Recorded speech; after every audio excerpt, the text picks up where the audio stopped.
you can train your mind to think like a genius. And that's what I'm going to teach you. Because being smart is not just about luck or about IQ. See, geniuses actually train their mind. They train their brain in ways that most people never even realize. Your mind is the most powerful tool that you will ever have. And once you understand how geniuses really train their mind in their thinking, it can change the way that you approach your entire life. And so today I'm going to teach you 5 different ways that geniuses train their mind so that you can do the same. You clicked on this episode because you want to learn how to think like a genius. So let me teach you how. Okay. Geniuses do not think better than you.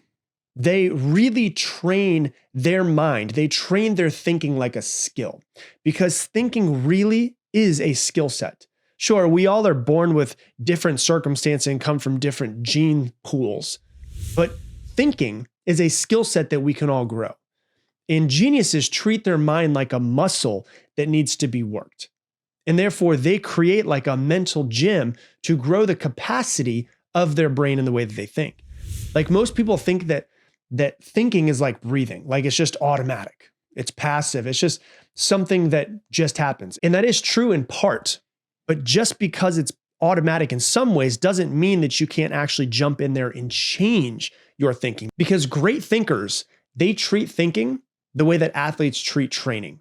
They do reps. They fatigue their mind. They deliberately stress their cognitive system so that it adapts, it rewires itself, and it gets stronger. And this is something that neuroscience is very, very clear about. Your brain is moldable. That is now a biological fact, which means it physically rewires itself based off of how you use it and also how you don't use it. So if that's true, then intelligence isn't just something that you're born with, it's something that you can train within yourself. And so let me give you the actual 5 different ways that they really train their brain differently, because it is like a gym. It is like mental reps. You know, nobody builds biceps by lifting one time. It's repeated strain in your muscles, and thinking really works the same way. And so if you want to really start to become smarter, you're going to have these 5 mental reps and just different ways of doing it. Okay. So the first thing that they do is they spend time deliberately thinking, and like it's in their schedule, deliberate thinking time. One of the habits of the greatest thinkers throughout all of history is something that really most people don't do anymore. And the reason why is because we have phones and we have TVs, and you could be sitting down, it could be quiet, and then you're like, I feel kind of awkward. Let me take my phone out.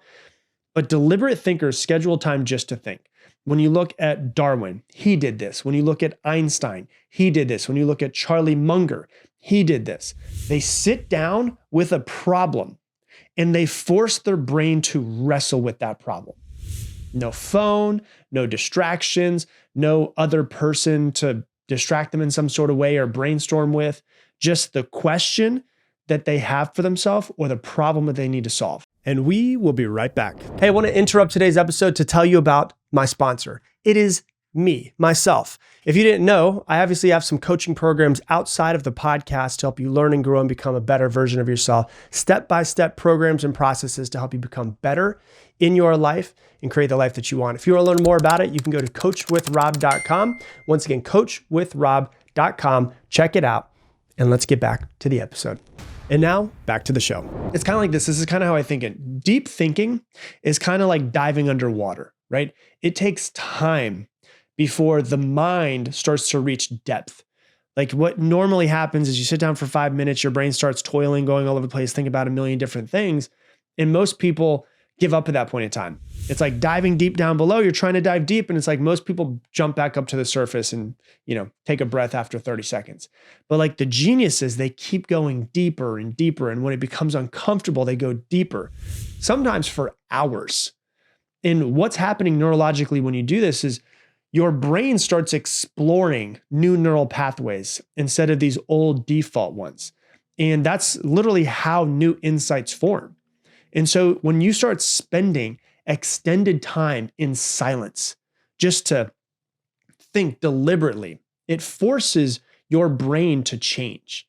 It forces your brain to mold and to grow.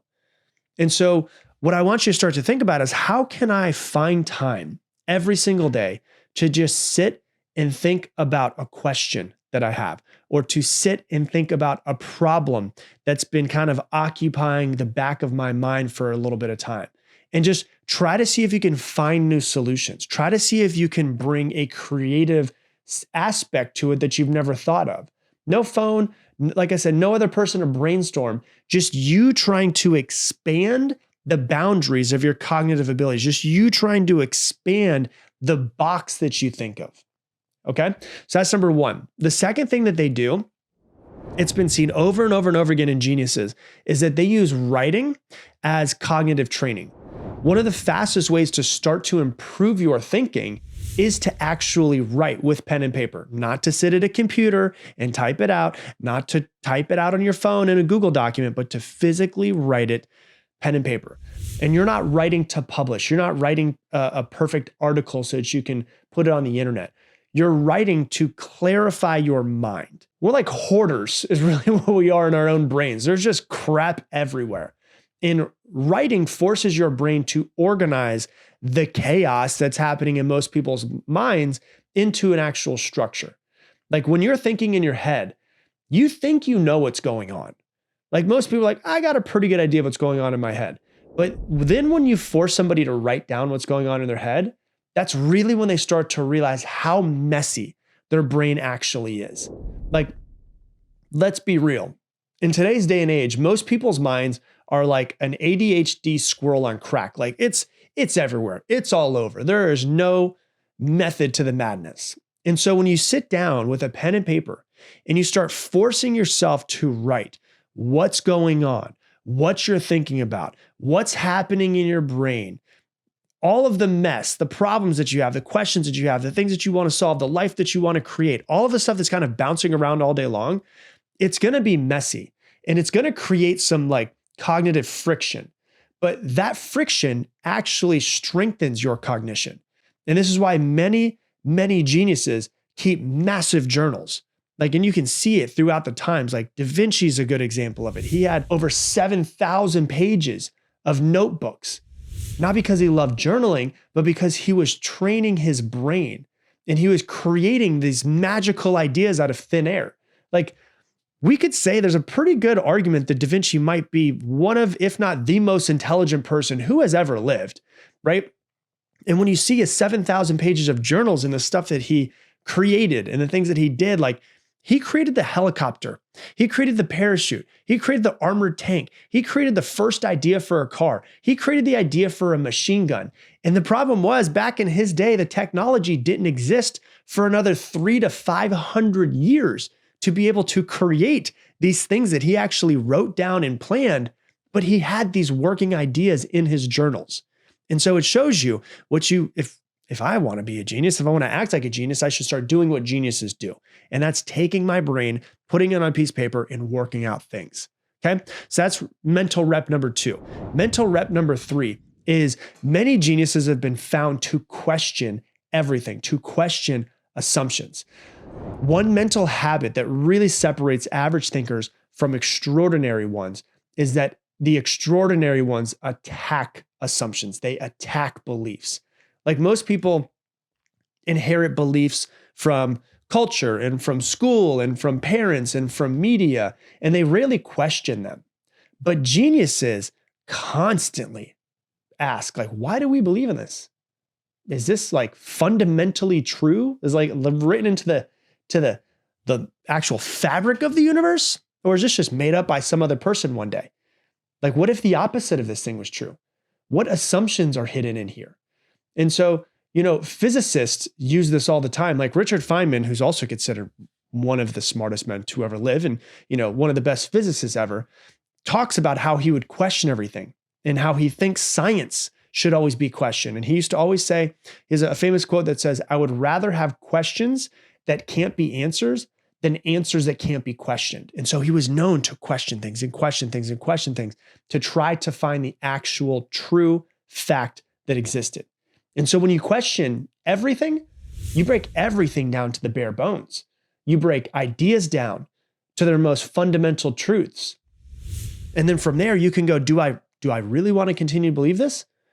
Or do I just want to rebuild from scratch?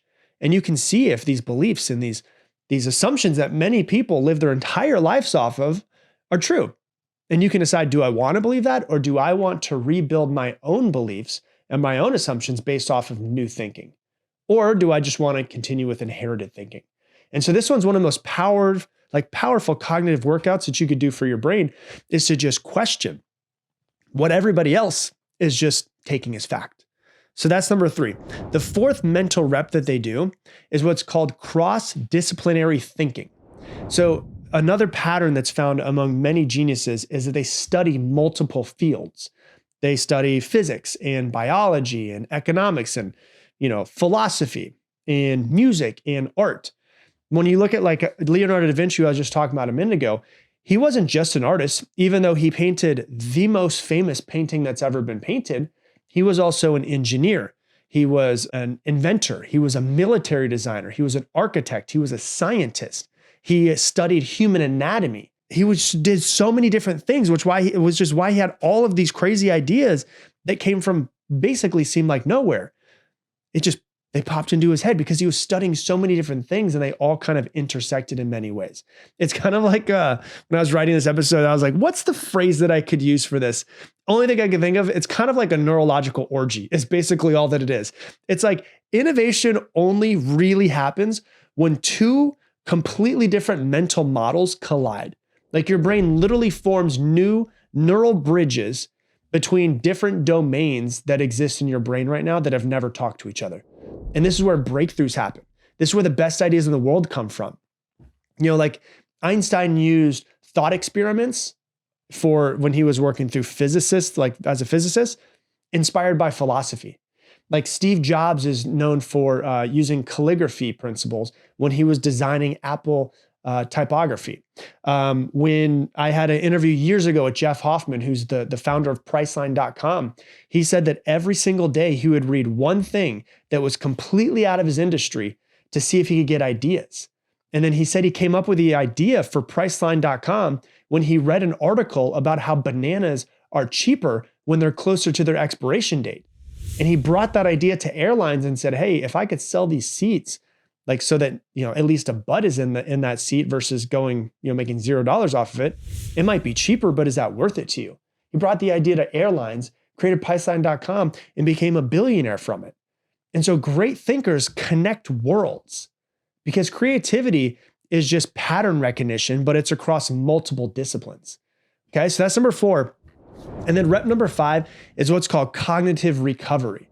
One thing that I don't really hear a lot of people talk about is that your brain, when it's working really hard, it does need deep recovery after deep thinking. And just like muscles, like when you lift really heavy, your muscles need recovery after lifting.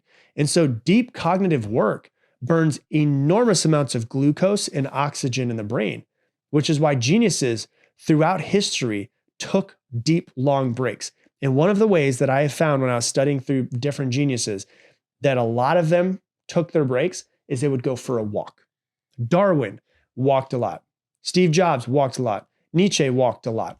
Walking activates the brain's default mode network, which helps consolidate your ideas. And so when you're learning and you're working really hard and you're trying to put, 2 and 2 together and you're trying to figure it out, when you just take a walk without your phone, without your AirPods in, without anybody talking to you, it allows your brain to consolidate all these ideas that you've been having. And so many breakthroughs happen after thinking when you're just letting your brain just exist on a walk, not during the thinking. And so when you look at geniuses through this lens, I really wanted to break it down for you this episode and realize that, I don't want it to look mysterious. I don't want this to seem unattainable. I want it for you to see this as you becoming smarter as something that is trainable, because geniuses thinking is really just a set of mental workouts. It's deep working sessions. It's writing to clarify ideas. It's challenging assumptions and beliefs of the world. It's studying across multiple disciplines. It's letting your brain recover. And over time, those reps, doing them over and over and 10 times and 100 times and 1,000 times, those reps will literally reshape your brain through neuroplasticity, and your brain becomes more creative, it becomes faster at forming connections, and it becomes better at pattern recognition. And it becomes more comfortable with complexity and with hard ideas and being able to think through things that other people can't think through. And so the idea that I want to leave you with is that most people think that thinking is automatic. It's not. Deep thinking is a trained behavior. And all of the geniuses that exist out there, they simply just train harder and longer than anybody else. They're like a marathon runner, the way they train their body, but they train their brain. They've spent thousands of hours doing mental reps that most people never do. And so intelligence, yeah, you can be gifted with different levels of intelligence, but it's not just a talent. It's also something that you condition within yourself. And once you understand that, your brain, your intelligence stops feeling fixed and it starts feeling like something that you can build. Hey, thanks so much for watching this video. Based off of what you've been watching on YouTube recently, YouTube thinks out of all of the videos I've ever created, this one is the one that's going to impact you the most. So click this one. And if you want to make sure to never miss another episode and another video, click this button right here, and I'll see you on the next one.